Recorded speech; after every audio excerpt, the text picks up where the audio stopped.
Do we have Nate and Melanie online yet? So Melanie's still online, but not Nate? Okay. Okay. Nate's Good here. afternoon.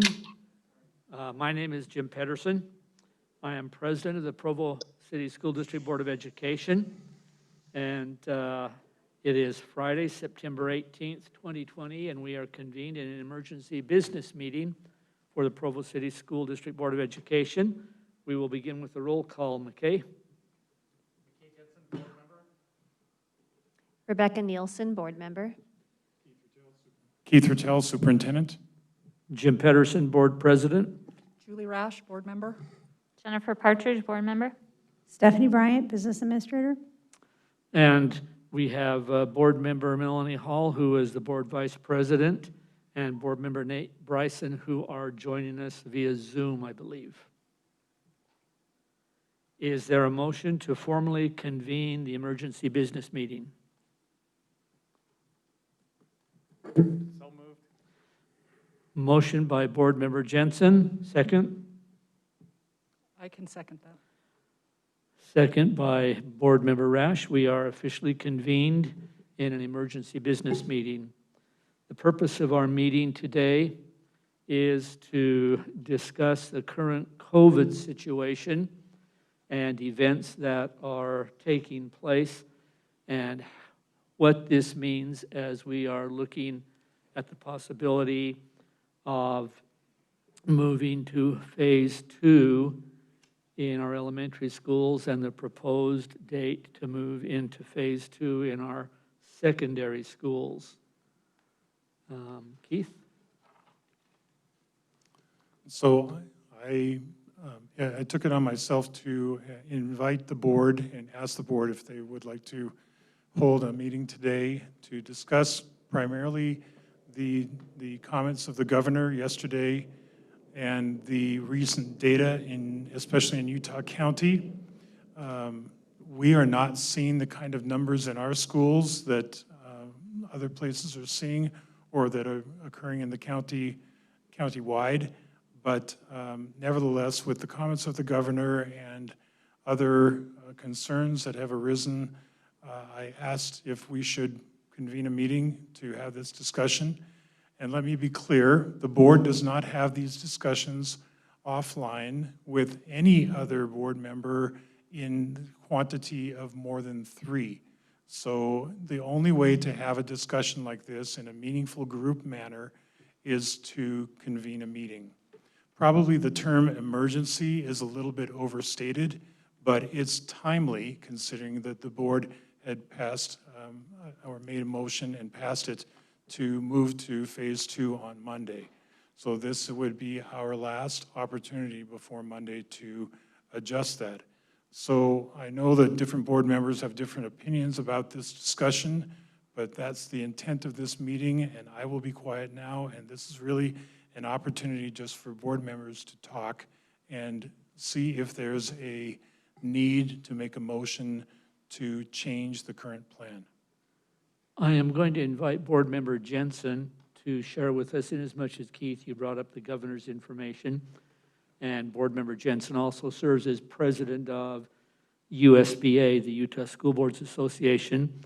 McKay, could you update us with events pertaining to where the governor's coming from and other issues that we would need to be aware of as we consider this topic? Sure. The emergency management system of the state is as active as they have ever been. They are holding as many meetings, they are gathering as much data, they are making as many contingency plans as at any point of the pandemic.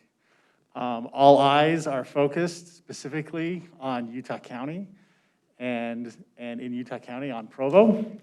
They met with the county commissioners and the mayors of the county and other county leaders today.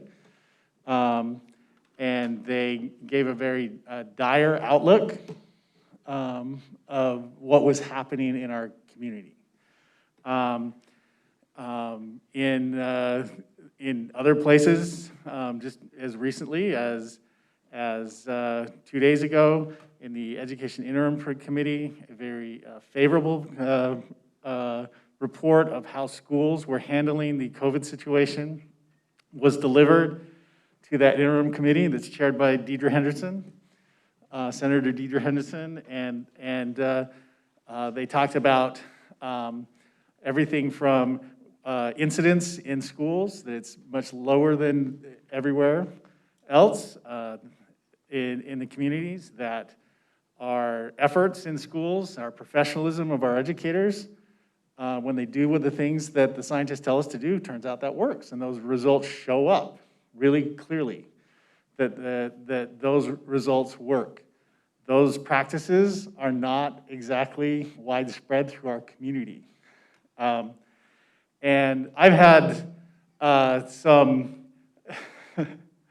it's been humbling because in March, I was one of the first to criticize the governor's office, to say, as you know, go to a meeting on a Thursday and say, you know, things are looking bad.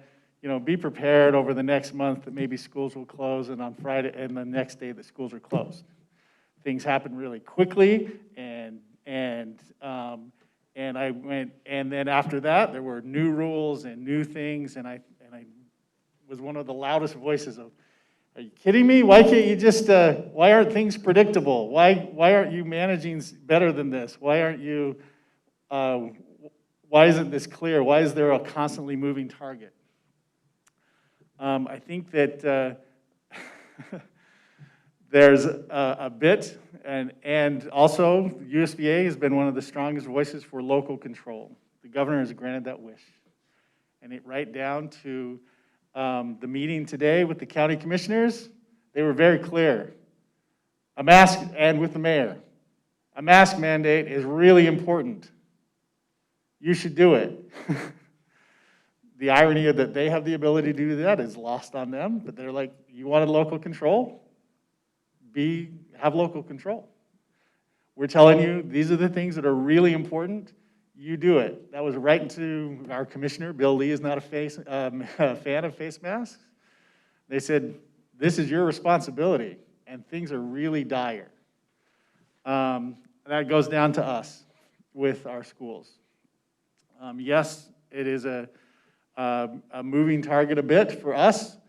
It is difficult. I know that many of our principals are prepared. I know our teachers are prepared. I know that our teachers are working their guts out and doing the things that we are asking them to do, and that there are arrangements that have been canceled for childcare on Friday because kids are going to be, or on Monday, the kids are going to be on school. But we have snow days. We used to anyway. We used to have snow days. What is happening in Provo right now is from the tenor of the scientists and the governor and the emergency management folks, is not just a snow day. And what has changed for us is we had metrics that, because we wanted to make good decisions. And so we followed the CDC about community spread and cases per 100,000, and we put those in our documents, but we also qualify this as we get more experience, these are things we will look at and we can make another decision. And as we started gathering our own numbers, and we saw how well our students were doing, how compliant they were with the rules, how professional our teachers were, that things could make a difference, that there weren't incidences in our place, we began to really focus in on our own numbers, which continue to look really, really good. And if we were now just basing our decision on that, we would probably say, well, look, we're just doing just fine. But our community is not. And we have some say in how a fifth of our community spends their time. And in preparation for today, I spoke with Larry Ford, who works across the street at Utah Valley Regional Medical Center. And he's an infectious disease physician. He wants his kids in school more than anyone that has signed a petition, that has emailed me. He wants his kids in school. And he said it would be unconscionable for us to increase activity where we are today. I believe that's true. I want kids in school. You have heard me always, before the pandemic, explain achievement in school in life and death terms. That if students didn't graduate on time, they lost 10 years off life expectancy. And that translated to if third graders don't read, they don't graduate. If sixth graders don't go to school, they don't graduate. If ninth graders are behind in credit, they don't graduate. And we've always made life and death decisions here. But a fifth of our community is not doing well to say, let's increase our activity this week. I really want kids in school. I do not want to put off this decision forever to go back to school.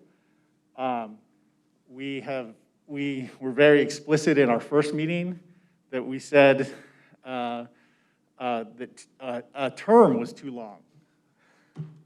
Todd McKee, prophet, let's take him to Vegas. He said, this is going to be the first term. Why don't you just say that right now? It might be.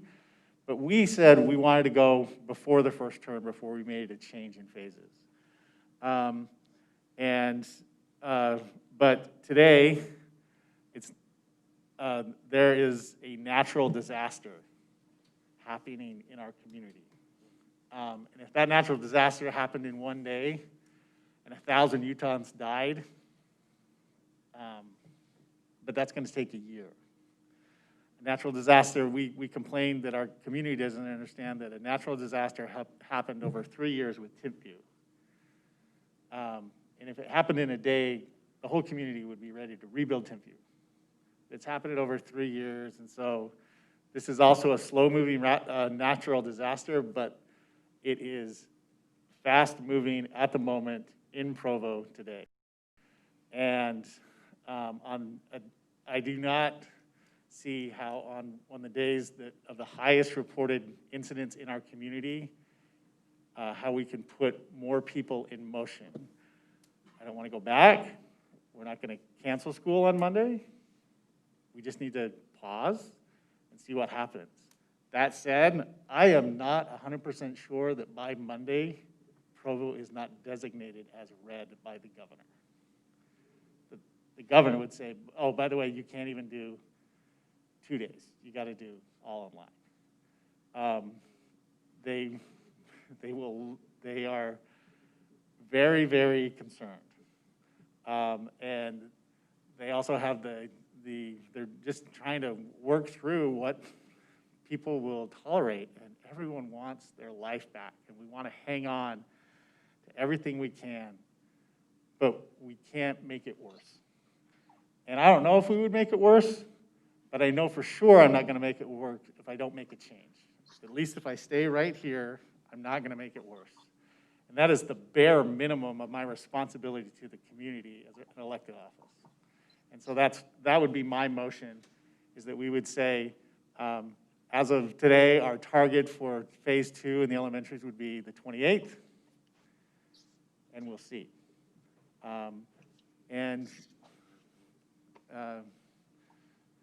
That, because I don't want to put it off, but I don't see increasing activity for anyone, all of our employees, all of our students, on Monday. So if that's a motion, that would be my motion. So is that a formal motion, McKay? I would make that motion, yes. Now, realize that we have a motion. We need to have a second to that motion. We can continue the discussion before we move on. I'm going to second that. Motion by Board Member Jensen and seconded by Board Member Rash. We can now proceed with further discussion on the motion. And one thing I might like to say at the outset is I think that it is wise to consider our elementary and secondary schools in separate motions. I think we're looking at two different situations, sets of data and needs. And so thank you, McKay. I think that's a wise motion to move forward with the elementary first. And do we need to clarify that in the motion? And I completely agree, but do we need to clarify that? That's what I said. Okay, then we're good. Yeah, his motion addressed just the elementary in that motion, so. Okay, Board Member Nielsen, it looked like you had some questions or comments? I have questions for you, McKay, since you've been Sure. sitting in these meetings. You keep mentioning the word dire. Things are dire. Could you quantify that, or could you define that? When you say they're dire, help me out. I mean, I know the number of the case counts are super high, Yes. and they're rising. I know there's projections that, I guess Angela Dunn said we're on track to be like the Navajo Nation. Yep. But is there? We met that, by the way, so we are, We have met that. yep. Are in there a day. has anyone done any kind of projections on how it can affect our school numbers? Projections on school numbers versus just county or just city? Are they even projecting just BYU? Because I know that's more of the hotspot in the county than necessarily the whole county.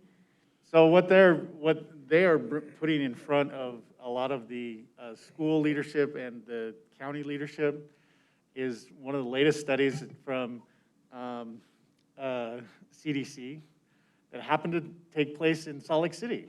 So not New York, not Finland, Salt Lake City, really close. It's Harvard professors along with Dr. Dunn, and they analyzed, you might have read a little bit about it, about childcare. And they said, yep, we had 13 kids, we had 12 kids in childcare centers that got sick. None of them got really sick, but they got, and 3 of them had no symptoms whatsoever. No one would even think to test them or anything else. Those 12 transferred really effectively to 12 additional people outside, and those people transferred it even more effectively on. And so with the case rate of ours being extremely low, yep, ours is extremely low, and that's why I don't think that the 28th is out of the question. If you know, some indicators, if there's just some hope that it's going the other direction, I would feel comfortable going, our schools are the safest possible place. It's just the point of getting, at some point, they're going to tell Provo and Utah County and possibly the rest of the Wasatch Front that you've got to slow down. But now they're sort of pushing it to local people to say, what do you want to slow down first? Our kids are important. We are one of the largest employers. They're going to put pressures on the university as well on what we can slow down. And this is something that we can slow down. And so I don't think that even in our schools, I still can think that our schools are the safest place in our community.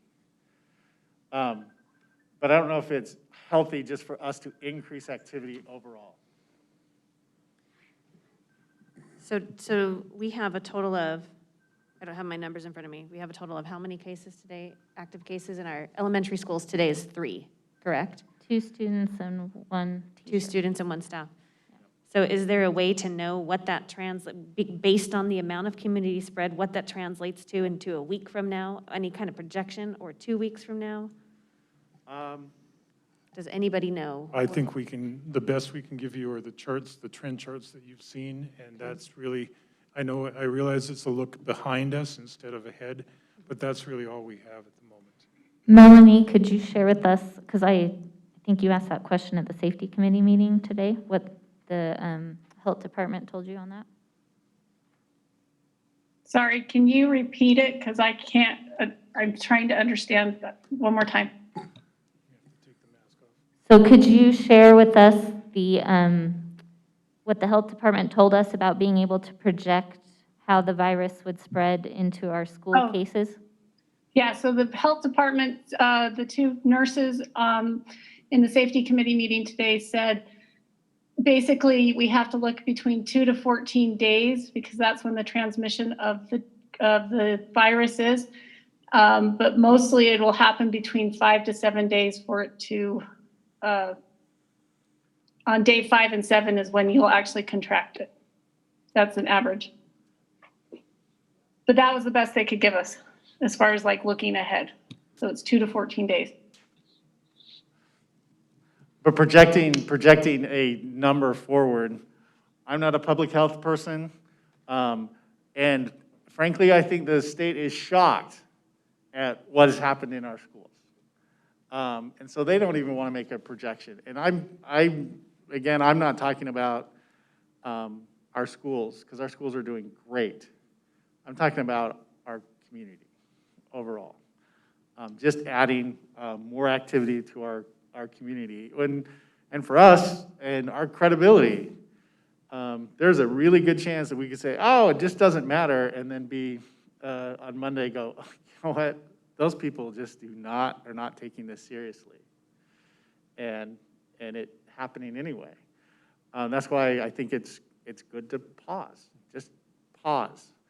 I know that there is lots of pent-up demand and to get things going, but school is going to be there in a week, and we'll know more in a week. But these days remind me so much of those first days where for sure, we knew what was going on Monday, and Tuesday was different. And Wednesday was different, and Thursday was different again, and Friday, and it was bad news for a long time. And all they're telling us right now is this is going to be bad news for some weeks.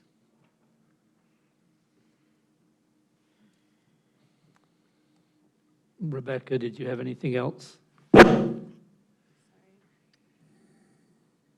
I have all sorts of things, Jim. I don't know. Okay, well. I don't, I'm just thinking all this through, so if anyone has any Okay. comments they're wanting to make right now, that's fine. Julie?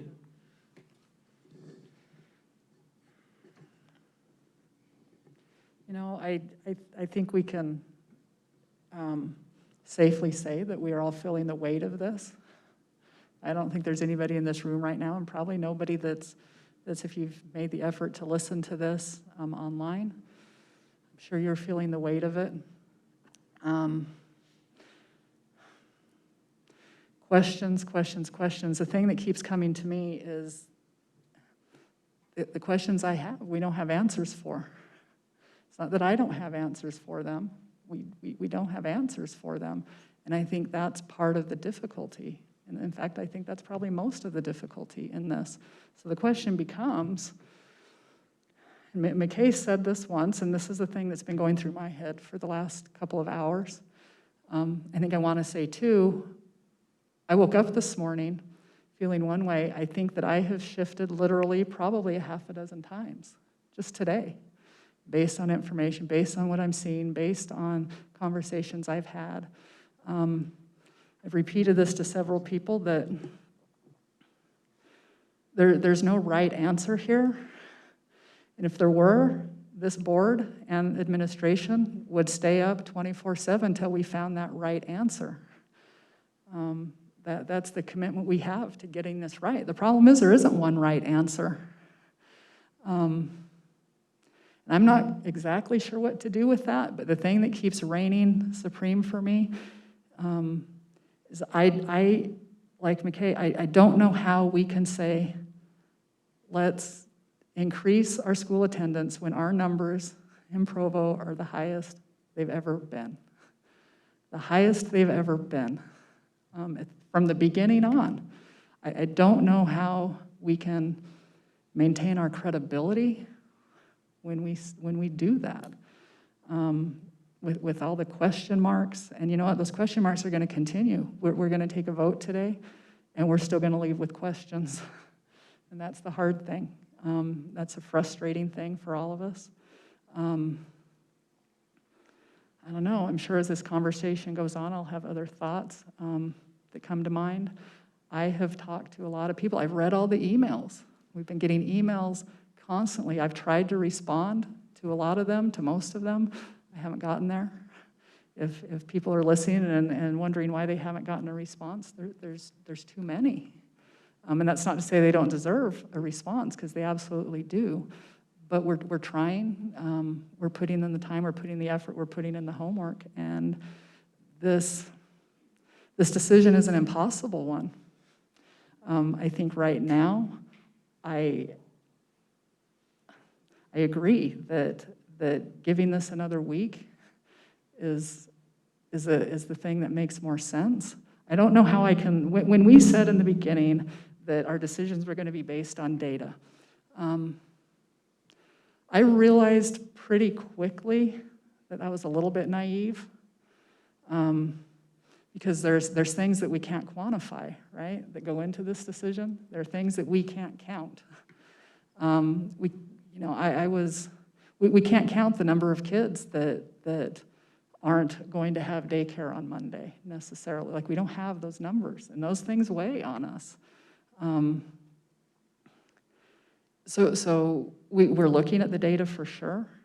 We have to look at other things that we can't quantify, and I don't know how we can say we're considering the data and vote to take our kids back to school again on the day that our numbers are higher than they've ever been. That's where I am right now. Jennifer? Oh, I have a lot of thoughts too.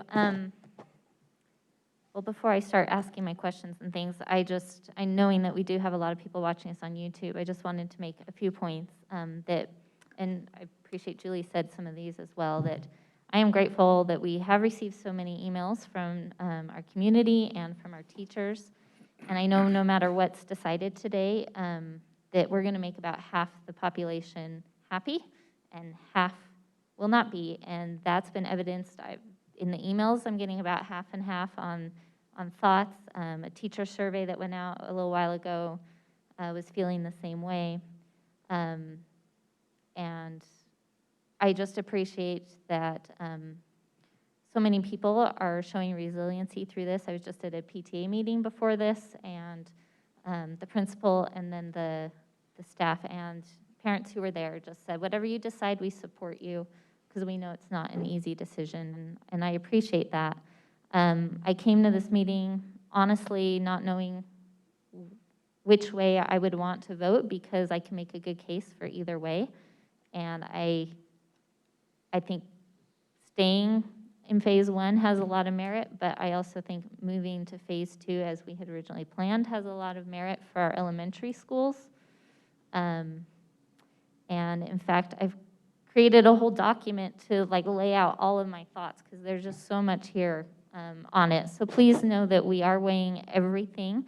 And for me, when I say we're looking at data, it's not only those numbers of cases and things with COVID, but it's all of the factors that go into everybody's safety and health and education and mental health and all of those kinds of things.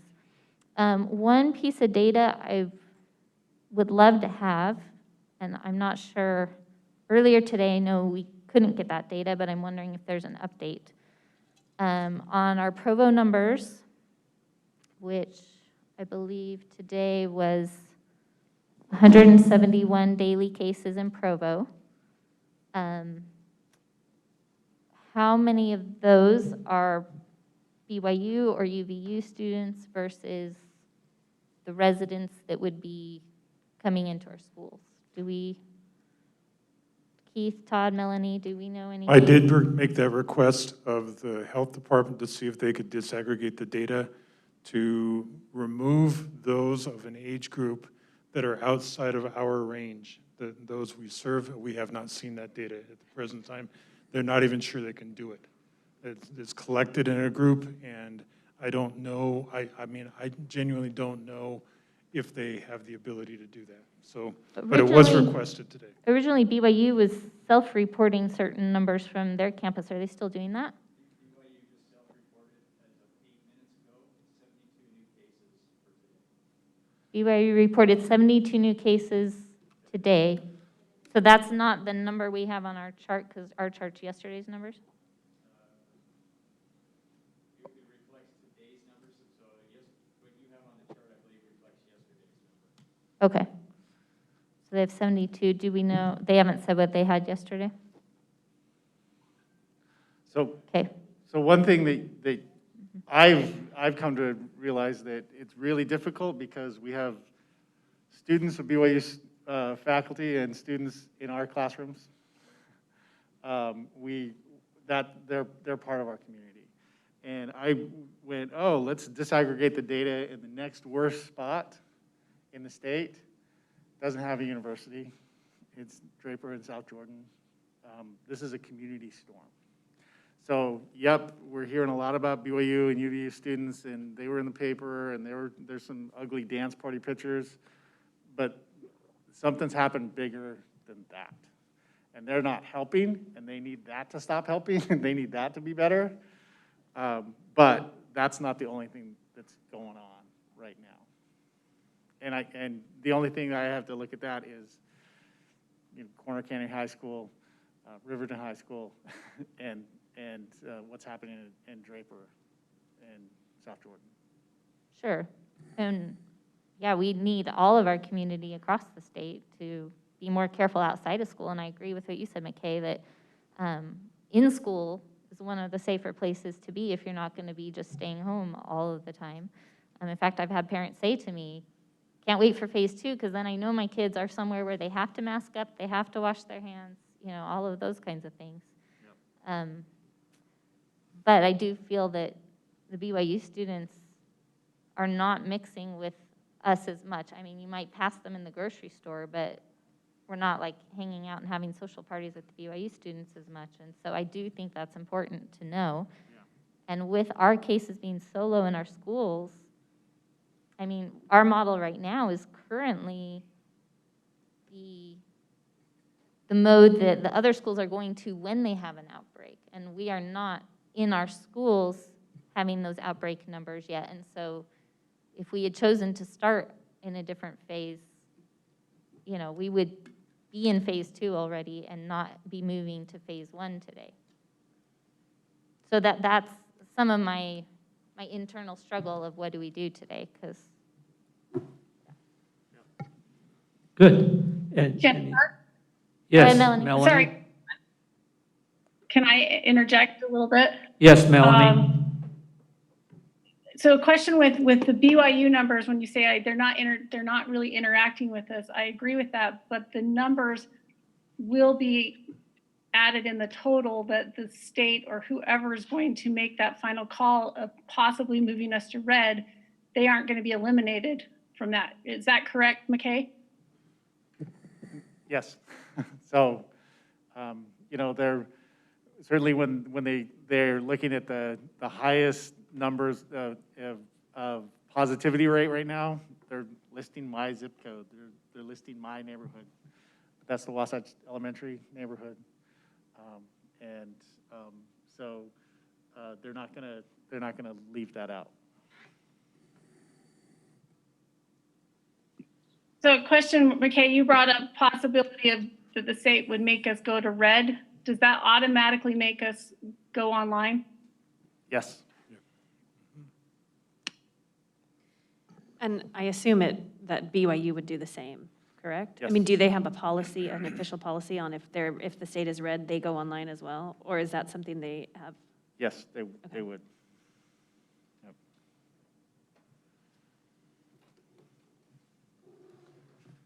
Other questions or comments?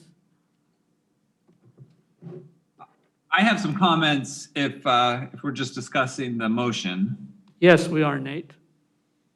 Okay, I know we're talking about a lot about the conditions as they are currently in Provo, and I admit that they're terrible, and I think the BYU students, at least in my own home, I have a bunch of BYU student kids, and they come home, and I'm sure there's a lot of people, the kids come home, there's a lot of interaction. We have brothers, sisters, cousins, nephews, whatever. We can't really separate the two.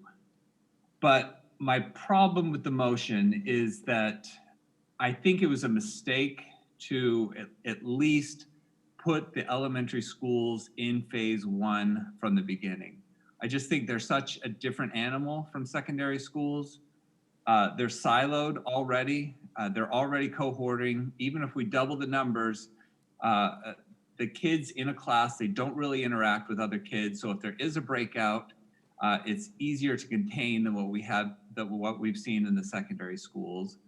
The impact on those kids is so much greater than it is for secondary classrooms because, you have the DLI, you have little 5-year-olds and 6-year-olds trying to learn how to read from from a tablet. It's just a lot of things that doesn't work. You also have the healthcare component, the child care component, working parents.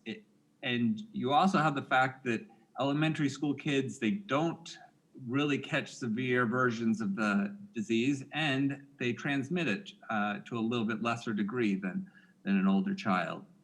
And so when you think about that, and you also think about the fact that, right now we have a few cases in our elementary schools. I think right now 2, is that right? Two children, 1 adult. Even if those numbers grew a lot, it wouldn't be that impactful in a school. It'd be impactful to those families, but it just because they don't move around that much. And it seems like it's such a better place for them to be than to be bouncing around from grandparents or childcare options or soccer practice or playing with their friends. As far as community spread goes, it seems it's more responsible to keep those kids inside of a classroom than outside of a classroom. So for me, I can see the political reason why we would do this. The governor's upset. He's saying, you guys need to do something. I just don't see how it helps the community, how it helps our schools, how it helps the kids if we decide not to move forward with phase 2 for the elementary schools. We're kind of righting a wrong that we made at the beginning of this, because we should have treated them differently. And so I'm opposed to making that change, just because I don't see what benefit we get from doing so. So that's pretty much all I got to say. Thank you, Nate. Can I make a comment? Yes, Julie? I appreciate what Nate was saying. I think one thing that has occurred to me is that everybody that has comments on this has seen different information. I think this is also new around the world, that I can find a study that will tell you anything. So I've read that kids can transmit it just as much as adults do. They might not get as severely ill, but in some cases, because they aren't as ill, they aren't isolated as much. I think the other concern, since our kids, our rates in our schools are low, which is exciting. Just happy. I think that speaks to the measures we've taken to mitigate the problem, to mitigate the spread, with the sanitizing and the masks. And fortunately, we haven't had a lot of pushback on those things, which I'm grateful for. But I do think we don't have as many cases in our schools, but we do have a community, and our community has, what's the number today? Like 1,100, right? Something like that. That's the state number. Right. But I think Provo is a hot spot right now. It worries me. And I think our kids are going back and forth. We've said that we haven't really had cases that have started at the school. They're brought in. Well, they're brought in from the community, right? So these kids are interacting with people. We also know that there are some cases that haven't come to school. They've quarantined, or they've been kept home. I don't know. Again, I don't know where I'm going to land on this exactly. I really have flipped back and forth multiple times just today. But I am more concerned maybe than most. I do think it's a problem. I do think kids transmit it. I do think that when our community is experiencing such high numbers, we're inevitably going to feel those numbers too. 5 to 7 days, like Melanie said, we don't know right now. There's a question mark, so maybe that's what it comes down to. How big of a question mark is that? And I think we have to acknowledge either way, we're going to be rolling the dice a little bit. So what way do we want to go? Where do we want to place our bets? I wish it were a little bit more precise than that, but I just don't know that it is. Julie, can I clarify it a little bit? I'm not saying that they don't transmit it. I think that I'm just going to that Korean study that said that they do it to a lesser degree. I think it's like at 70% the effectiveness. And I think that was a pretty good study. It was a ton of kids, a ton of people. So that's the study I'm referencing. So I know that they can transmit it. The elementary schools can transmit it. It's just, it seems like the masks are working. We had, like, one day before, McKay was talking about how in all of our schools in the entire state, we haven't found a case where a kid transmitted the virus to another kid inside a classroom, where it's been traced back to the kid-to-kid transmission. If we don't have, and that's 650,000 kids in a full month of school. That's a lot of data points. And if we don't see that, I don't want, and I know that those kind of transmissions are going to take place, but it just seems like they don't take place that often. And with all the other safeguards that are inherent in the elementary schools, and all the costs that are imposed on elementary school students, it's worth taking that step to open up elementary schools. And secondary schools is a different animal and it's a different discussion, but at least elementary schools, I think it's really tough to argue against opening them. And I mean, all we're saying here is, oh, let's push it back a week, but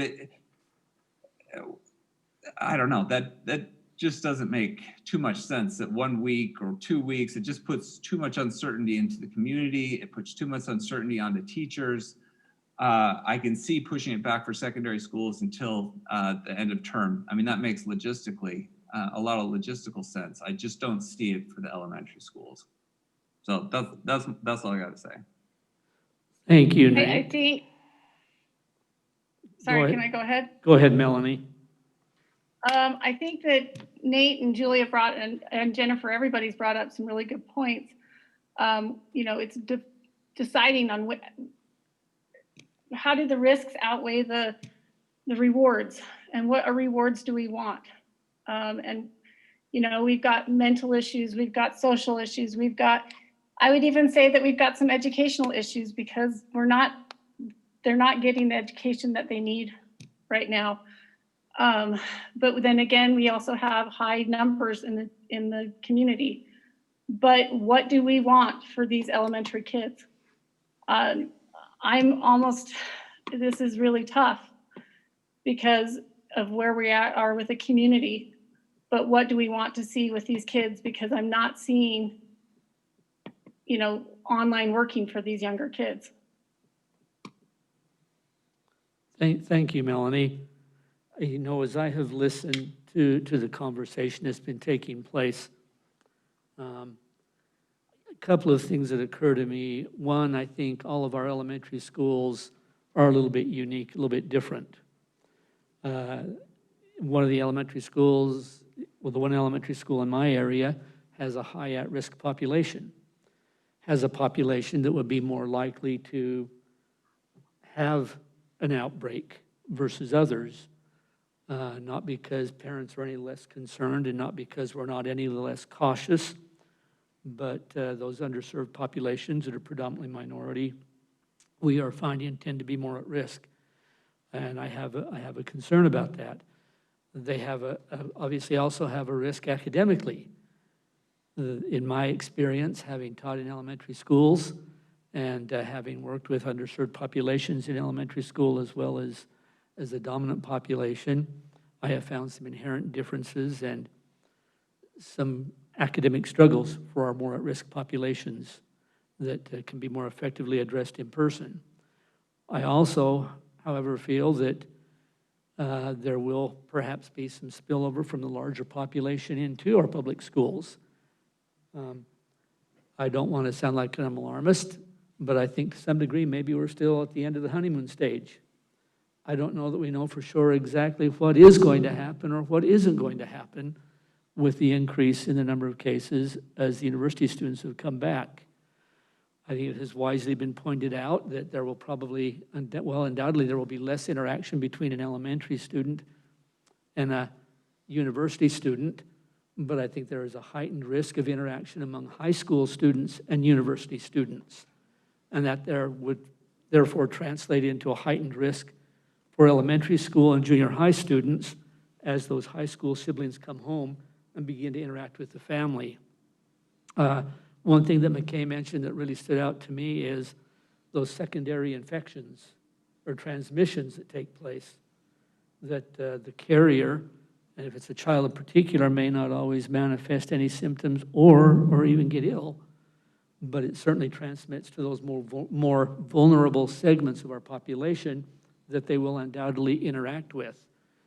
And so as I look at this issue, we're not only trying to determine what is best academically, socially, physically, emotionally, all those things that come in our package, but I think we also need to be taking a look at what those larger implications are, as McKay indicated, for our community, and how as a community, if we can all come together, we have a greater chance of preventing additional spread and minimizing the impact and minimizing, and I'm just going to say it, minimizing the potential loss of life. McKay? I don't, I've sent texts and I have, I want kids in school. And part of that, wanting kids in school, means that the mistake that in governance overall in our whole country is we keep thinking, well, if we just do it better, if we don't act, it's going to be better in the end. When we get down the road, we go, you know what? If masks would have been in place, if something would have been said, some earlier spot, we would have saved this many businesses. We would have done all these things. I do think that we're looking at our schooling for our kids. And if it continues to get worse through the year, I don't know how much better they're going to be than if they go back to school for a week and we get it wrong. The mistake that I think that we can, that we go, oh, that it's a 50% one way or the other, we're at a teetering point. We're not. We're going to stop for a week. We're not losing a year's worth of academic progress in a week. We're not going to recover a year's worth of academic progress in a week. We're going to learn a lot in a week. If you would have asked me a week ago that if Utah County has 400 cases next week, will you be in school? Next week, I think I will, because what Nate is saying is, yeah, all these things are impacting, and it's stable, even if it's just a week, and something has happened, something is going in the right direction, and schools are the best place to handle this pandemic because of the professionalism of our teachers and everything else. But it's not stable. It's going the other way, and I am terrified of losing so much more by not acting. The other thing, I'm not worried about being shamed by the governor or being shamed by Fox News for, oh my gosh, Provo's going crazy and the school board went another direction. I am worried about if everybody above us is not willing to act anymore. The governor isn't just shutting down the whole state anymore. He did that once. He doesn't think he can do it again. He's gone, okay, locals, it's up to you. Well, it's up to me. I need to tell my community from where I'm at, from the position that they have elected me to, that this is different, that something has happened in our community.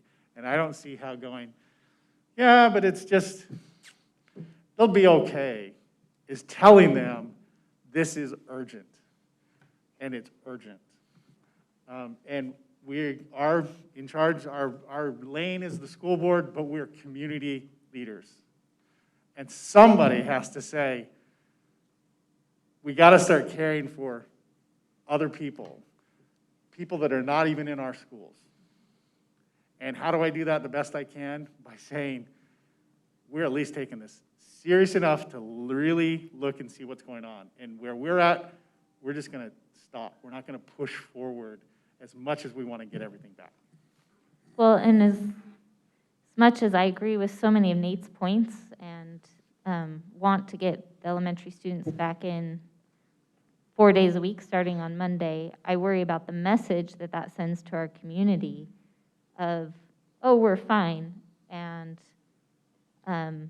we're not fine as a community, and maybe that's why there's so many outbreaks happening statewide, is everyone went, oh, we're back in school, we can resume normal life, and they're not taking those precautions outside of school to stay safe. And so I'm still torn on what to do, but I don't want to send the message to the community that we're fine and that they can relax. I want them to understand that we need to be diligent about wearing masks and all of those things with our entire day. And I just want to, I'd looked at this before, but I'm looking at it again. When we first made this decision to do the hybrid model back before school started, and I remember talking about how Provo's different, right, than other areas in the state. We have different things here that we have to be aware of and things we have to worry about, things we have to think about. One of those big things was BYU. I think, I don't know if we expected, but we knew that BYU causing a problem once school started again was very much a possibility. I think we've seen that has happened. That maybe we made this decision to go to phase 2 a little prematurely because we knew that BYU was going to be a problem, and we didn't kind of wait to see what that was going to be. The thing I'm noticing here, though, because I was looking at these same things that night, and if you guys remember, I was talking about West Provo and the concerns in West Provo, and something Jennifer just said kind of reminded me of this, that, you know, we've got a community issue here, and I think there's a lot of people in our community that are maybe being a little bit more casual about this than some of us would like to see.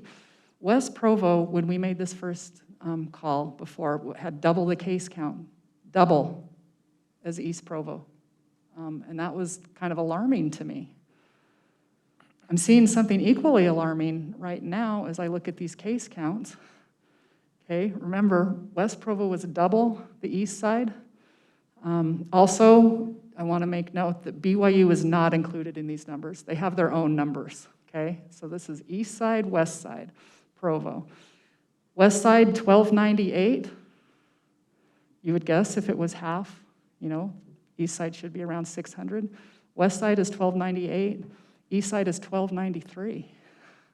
Like, what's going on? What's going on?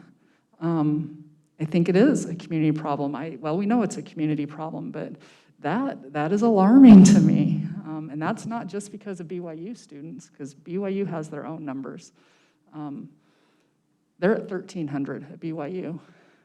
So when you count BYU, you count East Provo. Over here on this side of town, we've got, I mean, that probably triples, even quadruples where we were before. That concerns me. And I wonder what's going on over here. What's going on over here that now suddenly, where the west side was double, the east side now is within, what, 5, 3? Is within 5 of the west side now. So what's going on the east side of Provo? I have to wonder. I think Jennifer touched on it, and I'm not sure if she intended to, but what entered my mind there is that, yeah, the community is not being as cautious. What kind of a message? What are we doing here? Because this is a community problem, as McKay said. I don't think we can dismiss any of that. I really don't. I don't think we should.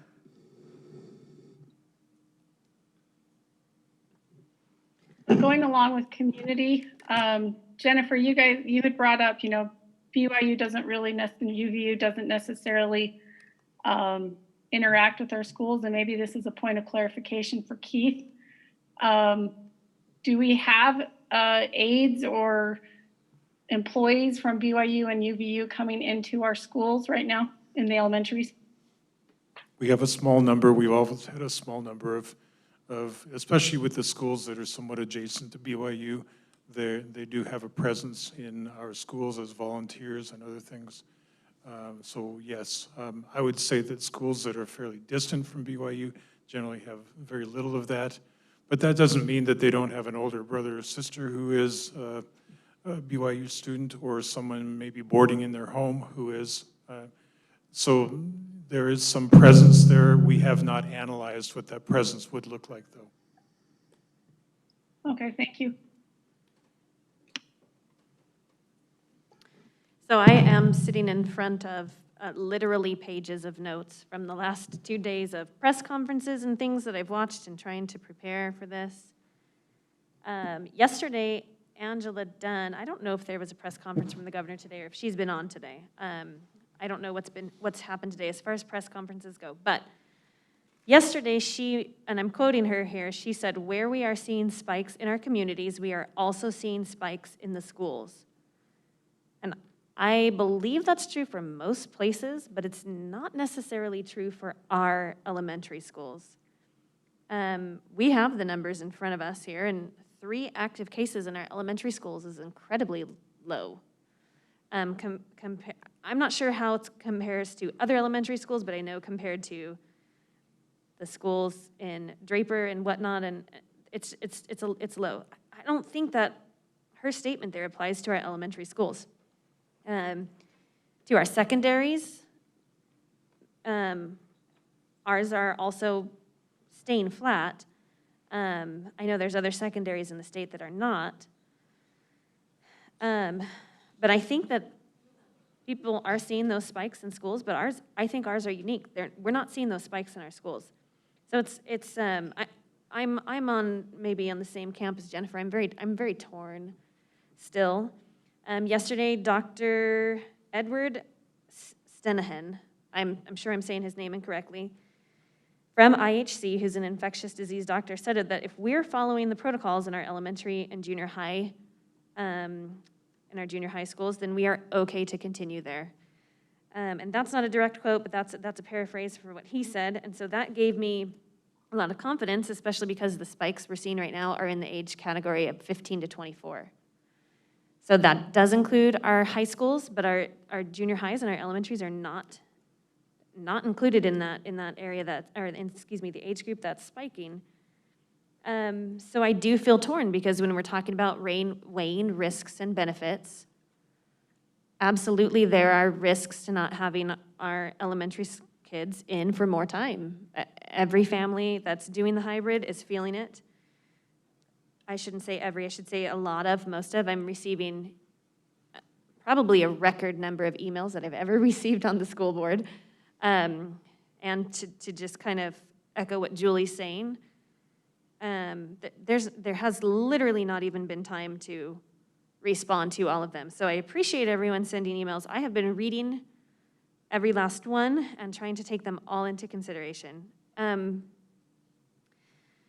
The one thing I keep kind of getting stuck on is that possibility that the governor may turn our area to red.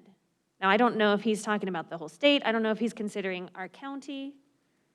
I don't know what he's considering. I haven't sat in the meetings. Maybe, McKay, you have a better feeling of how much of a likelihood it is that we turn to red. But if we go to red in our county, we're all online regardless. There is nothing we can do at that point. We can't move to any phase except for the online phase. That is the only choice we will have. And so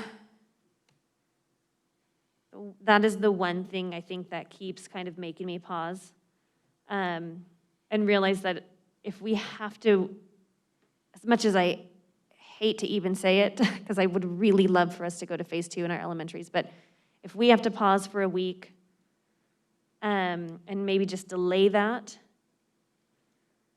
and if that is what helps us not end up in red phase, then I'm okay with it at that point, because I think that would be way worse than waiting a week to go to phase 2 or waiting 2 or whatever it happens to be. I know we kind of need some more time to let these numbers play out a little bit. So I think that is the one thing that I keep getting stuck on. I really do believe that our elementary schools are so much more secluded from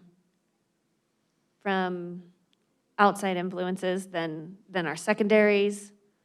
And outside influences, I mean the virus, I guess. The kids are in their classroom pods. It's just so much easier to contain things. So I am a little torn, but I do feel like the one thing that I don't want to do is end up in red. That would be the worst thing for our schools, worse than waiting. So I think if I had to make a choice at this moment, which I know the choice is only a few moments away, but still, I think that's what I would probably end up siding with is caution, simply because I'm trying to avoid the worst case scenario, and I'll take our current scenario over the risk of moving and then ending up in red. I think that's where I'm at. I have to express my frustration on the fact that I feel like we are making our kids take those risks. It's our children that unfortunately are the ones that are having to deal with it, and not necessarily us. I am able to still work. My husband's able to still work. Those kinds of things are still functioning fine in our adult lives, and our kids are the ones that are suffering. So I express that frustration that our kids will suffer. I know it's only for another week, but when my high schooler heard that we put a target date on for phase 2, he came home and he hugged me. Like enough said, the kids are ready to go. I think they're ready to go. And so I hate the fact that our kids are the ones that are suffering if we decide we have to wait. I recognize that it may not be a long time. I also recognize that it could be a long time, depending on what happens. But also, I want to express my frustration too, I guess maybe my hope that if we take the steps to pause what we're doing and wait on removing those extra risks from the kids, and by say removing, I mean the idea that we still have kids that are unaccounted for and having to still stick with online school, those kinds of things that I would like to be done with, I would hope that other entities in our area will get on board with helping us out. I don't know if that comes down to our city or if that comes down to our neighbor BYU or even our neighboring school districts. But I hope that we are not the only one that exercises any caution, because if we as a school district are the only ones that exercise that caution, then it will also be pointless, because everybody has to be on board, plain and simple. And so I hope we can get some cooperation from other people, because I think as of right now, I'm fine taking a pause and delaying that date with the declaration that I am anxious to get going to phase 2 as soon as things start looking good. But I'm hoping and maybe calling on our neighbors all around to please join us so that we can overcome this and get our kids into a place where they're not the ones that are having to sacrifice. Rebecca, thank you. A couple of thoughts that come to mind to me based on your remarks. One, I feel like in large measure we are being held hostage by other entities, that our hands are being tied to some degree as we try to move forward, and not because they are necessarily trying to be vindictive or hurtful or manipulative or anything. I would imagine they are probably in all good conscience trying to do what they feel is best, but at our level it makes our job really hard. I also appreciate your comments about phase 1 and phase 2, and I probably worry more about going from a phase 2 to red than I do from phase 1 to red.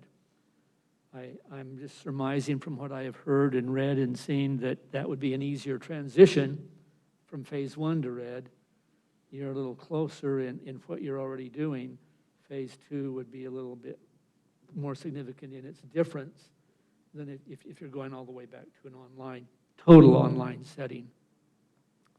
I'm probably aligning pretty much where you're at, Rebecca. I would love to see our students back in class full-time in a safe environment as quickly as we possibly can, because I know firsthand the benefit and what can be done person to person. And I hate to bring this up too often, but I'm living this same thing right now that we're talking about in my own life at work. And it makes a significant difference when I can have my students face to face. There are things I can do then to help them learn that I can't do online. I can't live stream. I can't through some artificial means. And so I would certainly like them to be there, but I don't know that I'm willing to take a risk to have a greater problem by moving a little too quick. And I agree that, as McKay said, in the grand scheme of things, for a full year, a week isn't that much in terms of loss. We can easily make that up. We can easily compensate for that. And where we've got a lot of things going well, I think, in phase one, not ideally, but seems like educators and parents and children, and we're kind of figuring that out. And we're anxious to move to phase two, but I wouldn't want to go in and do a phase one to phase two back to totally online. I have a concern about that also. Can, McKay, can I ask you, I guess very bluntly, the idea that the phase changes are on the table that the governor said yesterday, do you think that's a threat or a promise? As hard as this decision, look at us. We don't want to decide. He doesn't want to decide. He would rather not decide. It's a terrible thing. It's harder now for him to say go to red than ever, and it will get harder and harder and harder. So I don't want to misrepresent that this is, that he is threatening and he's ready to pull the trigger. It's a hard decision for him to get to. The only way that he gets there is if it gets worse. So is our decision give it a chance to get worse or get the chance to make it stable? And again, we want our kids in school, and Rebecca said, I want the numbers to look good. I have no hope in the numbers looking good. I want them to look predictable. Is that a possibility? Is that even an option? Predictable for a little. I mean, we saw, look, oh, this is coming down, this is coming down, this is coming, this is just a little bit. This is not, where I'm not predicting a new high tomorrow. That will be the day we go, please. And I know that education systems do not move on a dime.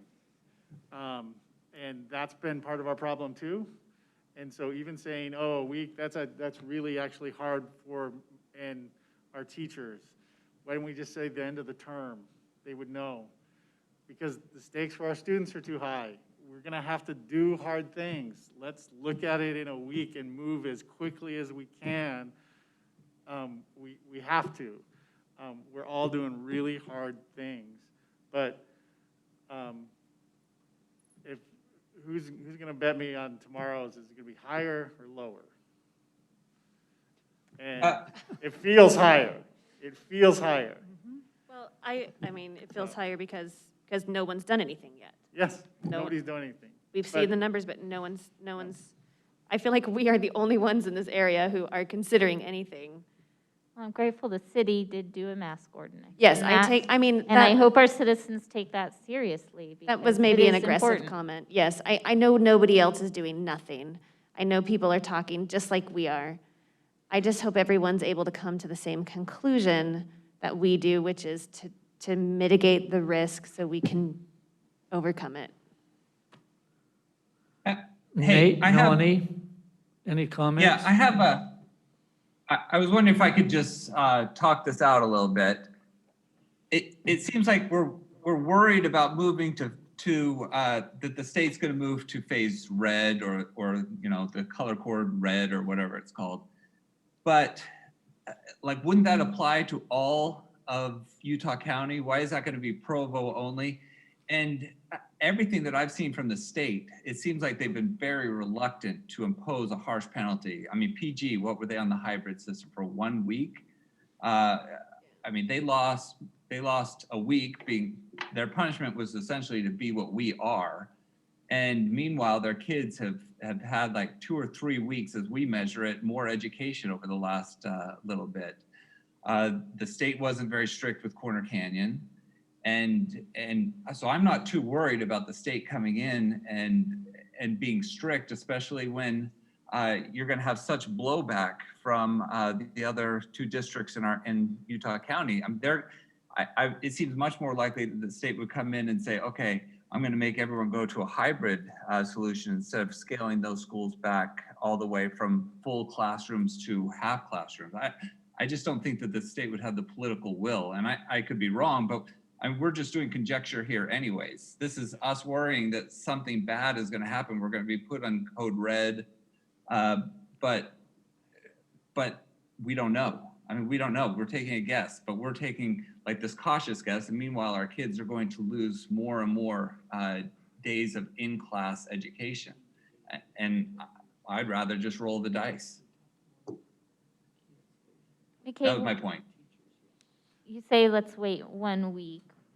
How do we know in a week we're ready to move? And really, it's really hard to give our teachers and families, the weekend's notice. So, Yeah. I mean, I don't know. Like, what are we looking for to be ready to say we're ready to move forward? For me, in a week, I'm also going to know what the county's going to do. I'm also going to know what the city's going to do. And if everybody is just going to go, you know what,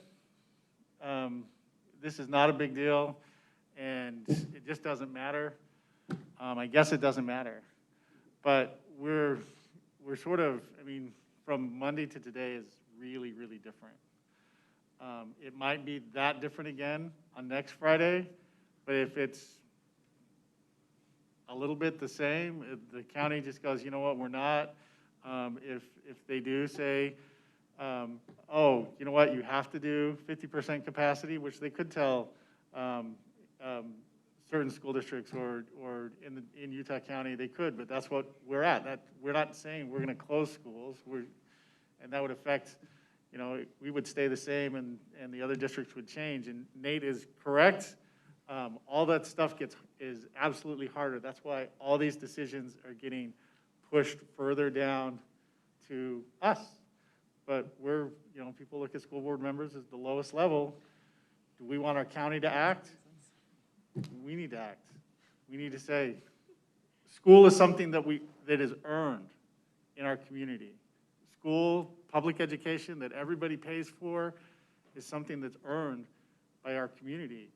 And we got to earn it a little bit. And if, maybe it's worse and we go, but there's no other leadership, so this is the best we can do for our students. But that puts our teachers at tremendous risk. It does. But maybe that's where we'll be when one thing outweighs the other. But today, I don't see the advantage of a Monday in making a big change. So I get Nate's point about not worrying so much about the red and things.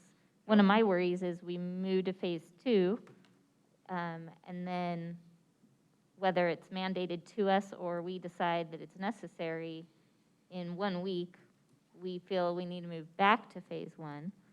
And I want to ask Alex, put you on the spot here, Alex. For our teachers and for our students, I mean, is it better for them to have those days where they were all together, or is that more disruptive to switch back? Even though they are already proficient at doing phase 1, is that hard to go back so quickly if that were to have to happen? I think maybe I'll jump in on this one. I don't think there's a way to predict that. I think based on the emails I've received, and I know that the board has received, there are teachers who feel like a move to phase 2 would be outstanding, and there are other teachers who feel like a move to phase 2 would be very, very challenging. So Alex got a little bit in trouble last time for being asked a question about how he felt the teachers felt, and I don't want him to have to confront that again. My feeling is that it really depends on the teacher. There's a 50-50 split, it seems, in virtually everything we're doing in this district, in this city. And this is, I don't know that it's 50-50, but I think that there are teachers who would be thrilled to go to phase 2. I've seen those emails personally, and I've seen one in the last hour saying that it would be horrifying and difficult and terrifying if we go to phase 2. So it's all over the map. It really is. Sorry, I can't be any more specific than that. And I think that brings up the next point, perhaps, maybe we need to consider briefly in the next 10 to 15 minutes is our teachers, the impact on our faculty, our paraprofessionals, as we look at moving and shifting between these phases. Any comments? I'll comment about the concerns. Go ahead, Melanie. Melanie, go ahead. I've talked to a few teachers, and I would have to say, and I looked at the survey results, it's 50-50. I've heard things all the way from, I'm scared to go back to class with all those kids. And it's not necessarily about the risk for themselves, but it's also the risk that they're concerned about for the kids' sake, that they can't social distance like we've been doing. And I can see why that's a concern. Anyway, so Jennifer, did you have other stuff to say? I want to make a comment. I don't know that it's going to influence this conversation a whole lot, but I noticed on the survey, there were a couple things I noticed, but one of the things that stuck out the most to me kind of reminded me of our last meeting where somebody suggested that we were putting teachers' interests above the students' interests. I think that we are putting the teacher or the students' interests in the forefront when we're concerned about our teachers. But something that was interesting to me on that survey, the question was asked, how concerned are you? I don't know exactly what it says. How concerned are you for your own health and safety? And that number was around 50%. But when the question was asked to those same teachers, how concerned are you about your students? They had more concern for their students than they had for themselves. And again, I don't know that influences conversation. I'm not trying to make a point to go one way or the other with that. But I do want our community to know our teachers are concerned about your students. When those teachers say that they're nervous about doing this, a lot of that nervousness is on behalf of the students. It's not the teachers making a selfish plea here. I think they recognize, it wasn't Melanie that just said about the social distancing. I mean, that changes. Going to phase 2 isn't just more days. It changes the dynamic in our schools. And I think when we have the numbers that we have in the community, which we all agree are horrible, and then you remove the social distancing in our schools, what's that going to do? I don't know. I think one of the reasons that we've been able to keep the numbers low in the schools, already mentioned, the disinfecting, the masks, another big piece of that is the social distancing that goes away on Monday, by and large. Really, we can still make some efforts, but it's going to be rough. So what effect, combined with the high community numbers, is that going to have? I don't know, and I don't know that we're going to have a whole lot more information in a week. What I am pretty confident in is that the number's not necessarily going to be the highest rate we have yet seen. Might not come down a whole lot, it may tick up a little bit, but today it's the highest we've seen. I just can't get that out of my head. So Julie, Yes. going along with that, I wonder if the teachers were to take the survey today based on today's results of numbers, if things would change on the surveys. I don't know. But That's a really good point. This is the problem with COVID. It's always continually changing. We never know where the target is, ever. I think we knew the numbers were going to get worse. What's concerning us is the rate and the degree. We understood the numbers, and if I wasn't, I know that people go, so think about the kids first. I don't know how our school board or our district takes care of kids without the teachers. I don't. We have to be hand in hand. We have to be considerate of them. That's consideration of the teachers is the only reason it says, we shouldn't change phases, but we should say anybody with an IEP can come more than 2 days a week. I would love to say that, but I don't know how that gets worked out in a week. and I would rather go to phase 2. But it's been a little long, and, you know, especially our students with IEPs. There's lots of people that people don't think we're thinking about, and I know our teachers think about every individual situation, and I know that we've had a lot of mail, but it's 50-50 and in between, but to me, making a decision on the ledge is really uncomfortable. I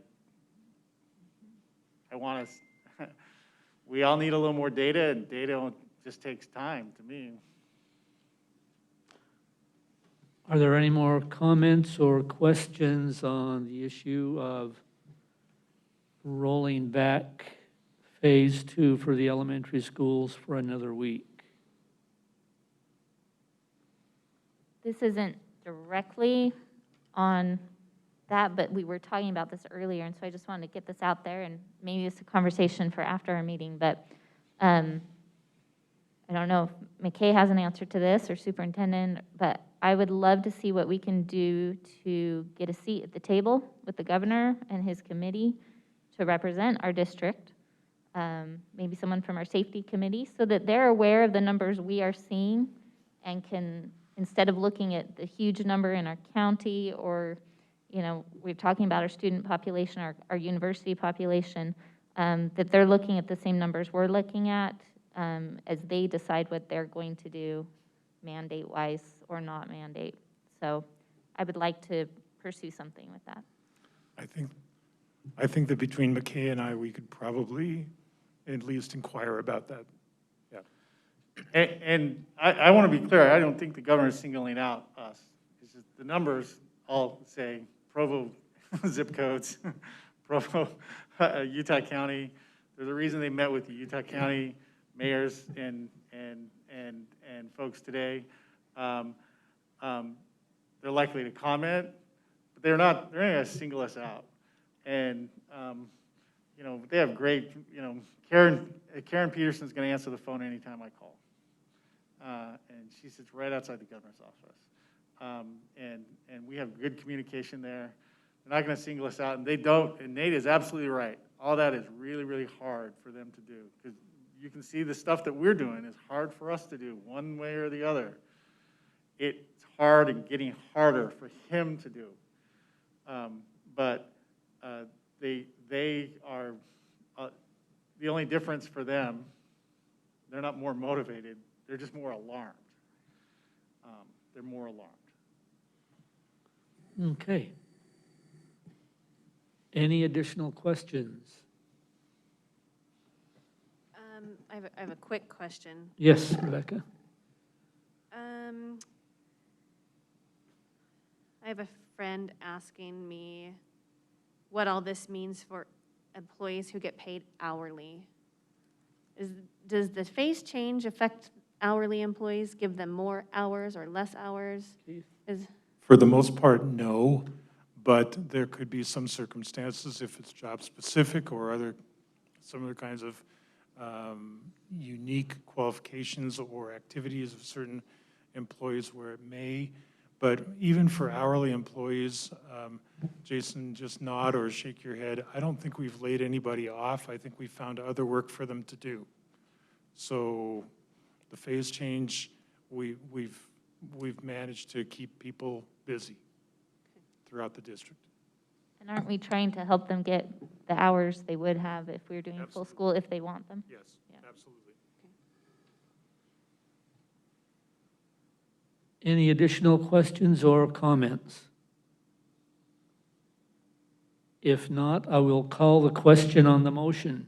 Actually, I apologize. I have another question. So if we decide to delay this today by a week, delay the phase 2, are we meeting again in a week? What are we going to do to make sure in a week we're discussing again? We will probably have to carve out some time on our Friday retreat to discuss this. My concern is that every other item that we have on the retreat is also important. It's not life and death important, but it is important, and we've been waiting to talk about these things for a long time. My worry is that the COVID discussion could completely wipe out everything else there. So we just have to be very thoughtful in the next week about how we structure that agenda And if we have to move to a business meeting in that setting, then it's possible that we'll have to advertise that as well. But we'll meet on Monday in council meeting about that issue, and then we'll propose some things on it to board leadership. So the superintendent asked about, who has the authority, and we said, you could make these changes.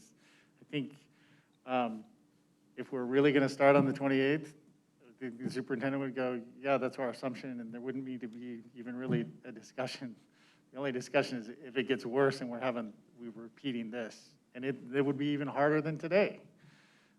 That means things have gotten worse, and if things get worse, we should probably talk about it.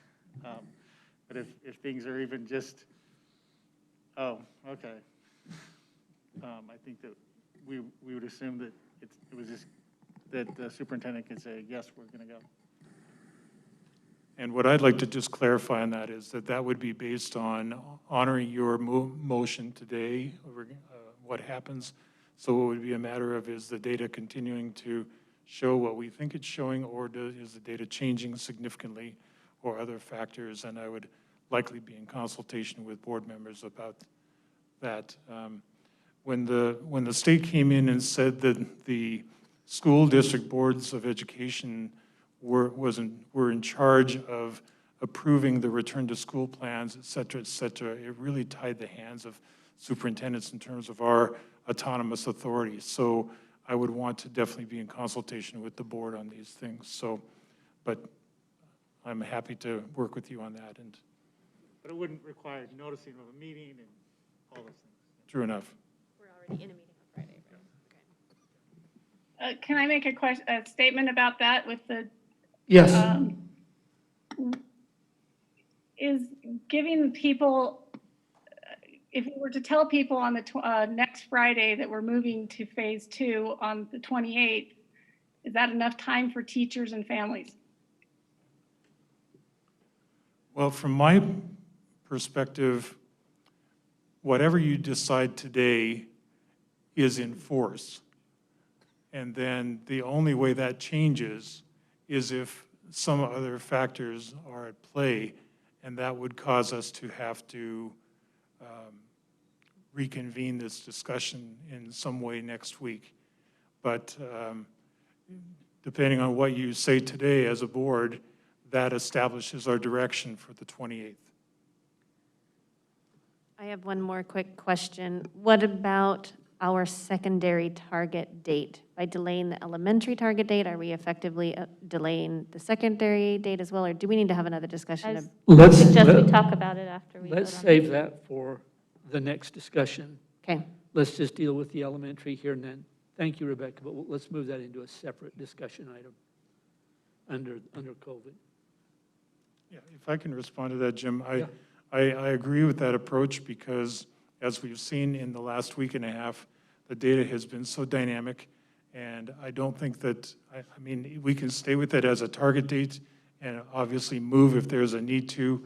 Chances are the data we're seeing today is going to be different as we get closer to the 5th, up, down, or who knows which way.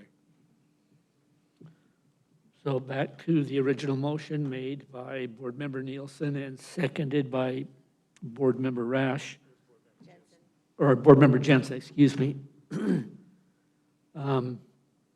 I will now call for the question.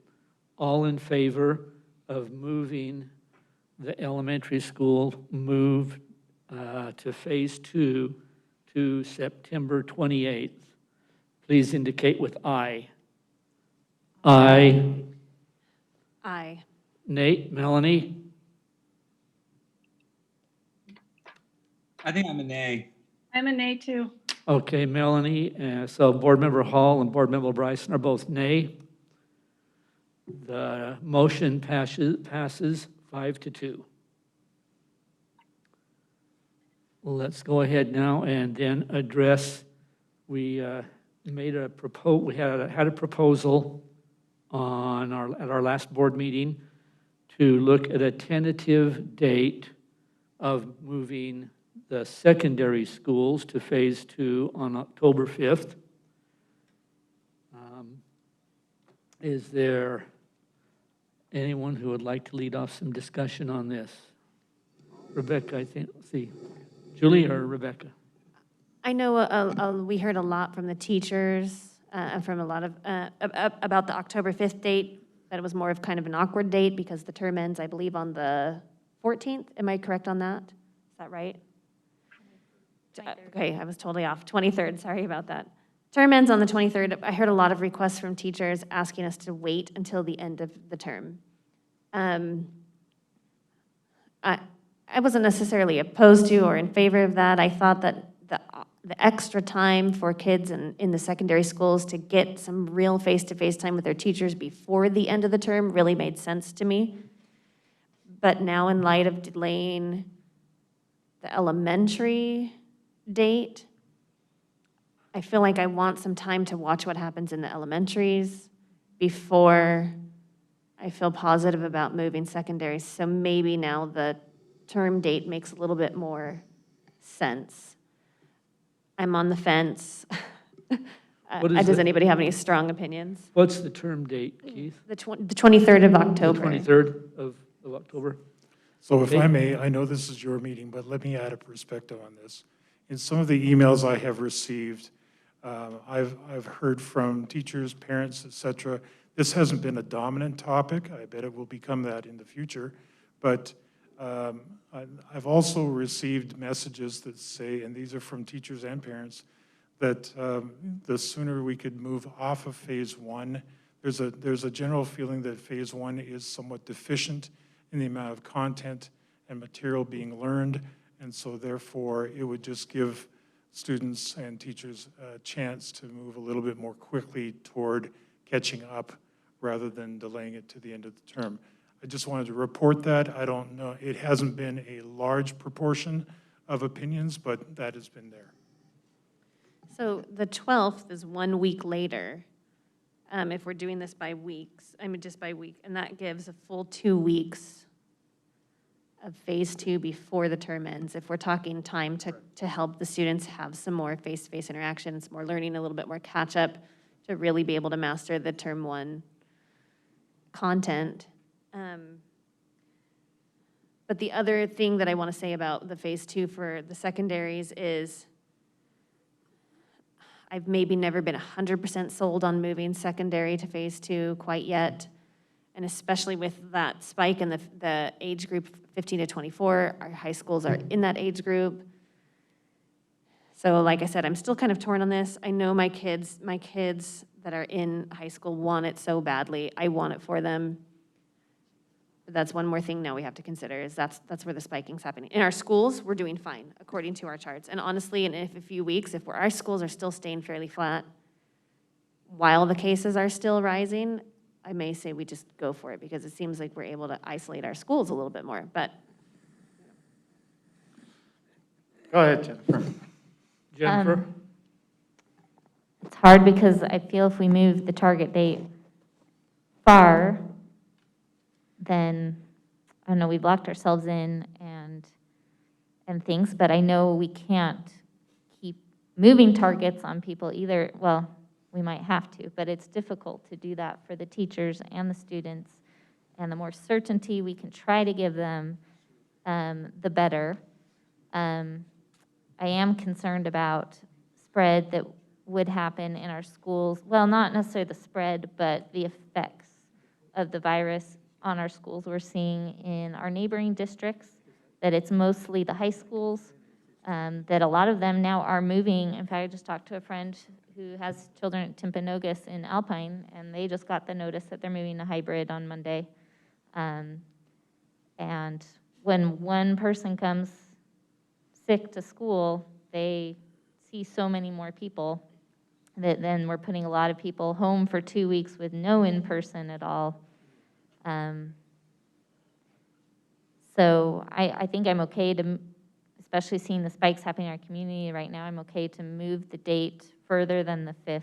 I just don't know what the right number is, because I agree if we could get them some face-to-face, more face-to-face before the end of the term. But we also have fall break in there, which causes some disruption too. So yeah, that wasn't very helpful, but that's what I'm thinking. I have a question, oh, sorry. Let me just add that the secondary teacher survey will be closing this next Tuesday night, and so you will have that additional data to consider as you continue to watch this go by over the next couple of weeks. I have a question for the other board members. Is anybody interested in considering a phase 2 for just junior highs and then high schools? Because we are saying secondary, which lumps the two together, but technically, if we're talking age categories that they're tracking with the virus, our junior highs are not in that spiking category, but our high schools are. It's just a thought. I know it complicates things further. I don't know if we want to do that to ourselves. Maybe our... I'll tell you my thoughts.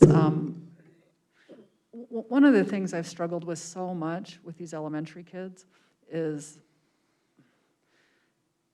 the fact, and we know this, no one that I've talked to disagrees with this, is that we've got little kids that it's harder to find where are they going to be when they're not in school. And I know that's an issue, and I am not discounting that at all. We don't have that same problem at the middle schools or the high schools, really. The other issue for me with the elementary schools is that the elementary schools aren't, like those students aren't as in the community as even middle schoolers, and definitely high schoolers. I think that's why we see the numbers higher in the high schools. But the two things that really come to my mind on this don't really apply in the middle schools like they do in the elementary schools. So I am more inclined to include them with the secondary schools and not split it out. But I could be convinced to go otherwise, I suppose. The middle schools are hard border because, you know, they're dividing up the data 14 and above, or, you know, it can just, and I guess it's a little bit, but it's just one of those border regions. To me, I would rather continue without deciding that they would stay the 5th as far as we're concerned right now, because if the elementary school students are in school on the 28th, I want my high school students in on the 5th. So we're going to learn again this month, and if we have to make another decision about the elementary school because things got worse, then it's, yep, we're easy to the end of the term because for secondary students, but this week is a lot's going to happen. It's a high stakes week. But if our elementary schools go back on the 28th, I don't see any reason why the secondary would be out on the 5th, and we just voted on the 28th. So. I'm wondering if anyone from district council has any insight as to the question that was raised about, do we separate out the middle schools from the high schools in determining moving phases? I'll start, and then I don't know if anyone wants to add. I think it's going to be hard for us to do that because middle school data is mixed in with the elementary school data. In you know, there's the grouping of 15 to 24, which I mentioned earlier, was a little frustrating. Middle school data is mixed in with the elementary school data, except for the very young students. So being able to disaggregate that and really consider what that looks like, I don't know that we're going to have that ability right now. But Todd, Doug, Alex, Emery, Jason, any other thoughts on that?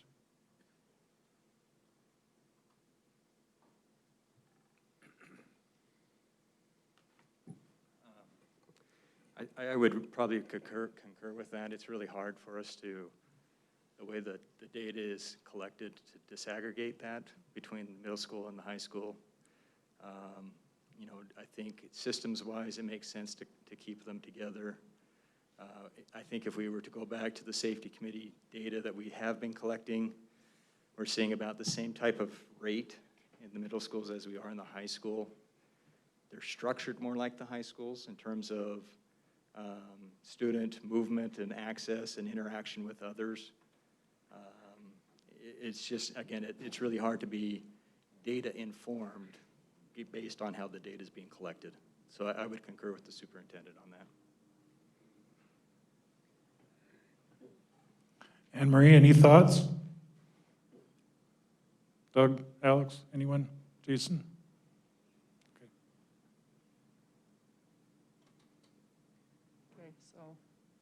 Jim asked me if I'd kind of keep this going. What other thoughts and questions do we have? Do Nate, Melanie have anything Yeah, about? Nate, Melanie, about the secondary schools? For me, just from a logistical stance, it seems to make sense to wait until the end of term, just because the kids are used to it. I know that there's some benefit of opening early, but I see the benefits of both sides. So I don't have a problem waiting until the end of term. I prefer to open earlier, but if that's the consensus, I'm fine with that. Melanie? Yeah, I don't mind waiting to the end of term, but I worry about having extra time for those kids that may need makeup. The date that Rebecca was throwing out with the 14th worries me just because that's also fall break. So there's not a lot of extra time there. We might as well just go to the end of the term, in my opinion.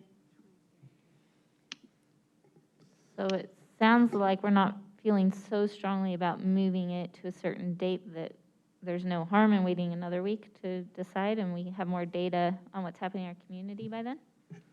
I'm totally fine with that. If we just leave secondary alone for now and then just wait. I mean, elementary is such a big question as is. We're going to need to use the elementary, whatever we decide there, to kind of help us think about secondary anyways. So I'm fine leaving it alone as is for now. Keith, is this something that we could talk about at the board retreat? We can Along talk, with, I mean, we're going to we be can talk about discussing the anything the 28th board wants. possibly too. Need to start our meeting more at like 6:30 a.m. or something. Yep. Be prepared to And be for there the right public, after it's midnight. not really a retreat, it's just a really long study. Can we get that on the public record? When we say board retreat, what we mean is an incredibly long, all-day meeting, just for the record. Okay, now we aren't doing anything, taking any action on the secondary schools, right? Like, we didn't have a motion, we just were talking about, okay, I need to clarify something for my own mind, because it took me a minute to catch up to it. The motion that was made for that elementary, motion to approve delay to phase 2 in elementary schools to September 28th. There was some comment made, I don't know if it was Keith or McKay or who, but we make this decision that we aren't going on the 21st, so now is our default that we are going back on the 28th unless we do something otherwise? Or is it we have to, like? From a management standpoint, that's how we need to be able to proceed for planning purposes. So this is a decision to delay our opening until the 28th, and if something on that changes, then we'll discuss that next week at the retreat, or possibly sooner if there's a need. Okay. But otherwise, it's the 28th. So otherwise, it's solid, the 28th is the date. Yes. And everyone it's- needs to plan But accordingly. with COVID, nothing's solved. It's tentative. It's our 28th. new target date, Just like the this was. 21st one. Okay. It's the If I may target. Like, say it, because I'm going to be required to explain this to staff, that's the date that's been established now for the return to phase 2 or the move to phase 2. And if that were to change at some point, then we will notify people. But at the present time, that's the plan, that we're going to be moving to phase 2 on the 28th. do we anticipate particular concerns or problems with the week-to-week uncertainty with our elementary schools? Yes. Okay. I wouldn't do that if we get to the 28th and go, oh, we can't go.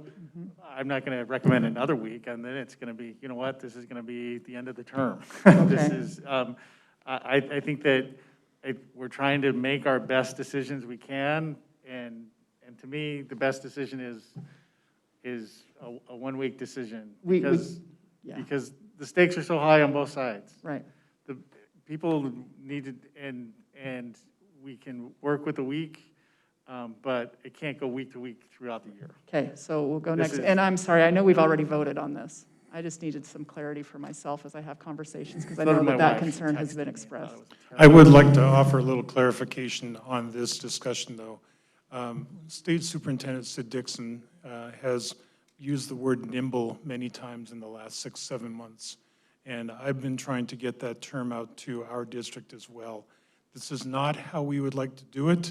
It's not stable in our planning. It's not stable in our certainty and in how we would like to be able to feel about the direction of things, but The fact is, given external factors, we may be shifting from phase to phase often throughout this school year. I think if we do not recognize that that is going to be a possibility, we are fooling ourselves. So to the extent that we can base that on really good, credible data, that's what we're going to try to do. But it's real, we've seen it in other districts. It's really likely that this is going to be coming at us until this whole thing slows down. So sorry to be a sayer of doom and gloom, but I think that's a reality that if we don't plan for, we are going to be caught unawares. Okay. No, go ahead, Jennifer. Oh, I was just going to say, I think that's a great point to include when we send out our communication to our parents about this change. And also, if there's a way we can just ask our whole community to do their part, I think that would be an appropriate thing to put in that communication as well. To be diligent, because our actions outside of school affect our ability to be in school. So to be clear, the 28th, at that point, we aren't necessarily looking at week-to-week thing. I mean, obviously, if we see that today was one spike, it's back down, we're normal, obviously that will change our decision next week. But unless it's some anomaly chance, we would look at extending that beyond just a 1-week decision every year. We'll provide as much stability as we can, right? Yes. We aren't taking this lightly. We want it to be normal too. And if I may say, Caleb, in your message you're preparing to send out, if you wouldn't mind, as Jennifer suggested, including something along the line of that nimble thing that I referenced, that might be helpful down the road.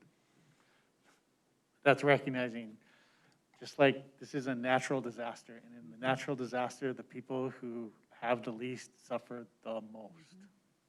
And that is the sad reality of what we are. But that's what we're dealing with, is a natural disaster. Could I make one quick request to you in the communication as well, that we just thank all the parents and the students and the teachers for being patient with all of this? Yes, I think that's very appropriate too. And I think I'm safe in saying that the board collectively thanks parents and teachers and everyone involved for their input, as well as their understanding, their suggestions, as we all work to navigate this challenging situation together. I think we see that there's no easy answer. There's no one-size-fits-all answer, and we're seeking to do what is the best. I like the word nimble, Keith, that we've got to be flexible enough to do what we need to do when the occasion demands. We're all learning hands-on lessons about resilience. Yes, we are, Jennifer. I take it then from conversation that we feel comfortable in not doing anything with the secondary proposal, that we will maintain October 5th as our target date for a phase 2 move for the secondary. Of course, we'll keep our eyes on the data, the trends that are taking place, and then assess it as we get closer to the 5th. All right. Motion to adjourn. A motion to adjourn, I second that. seconded by Board Member Partridge. Is there anyone who objects? We're adjourned. Thank you.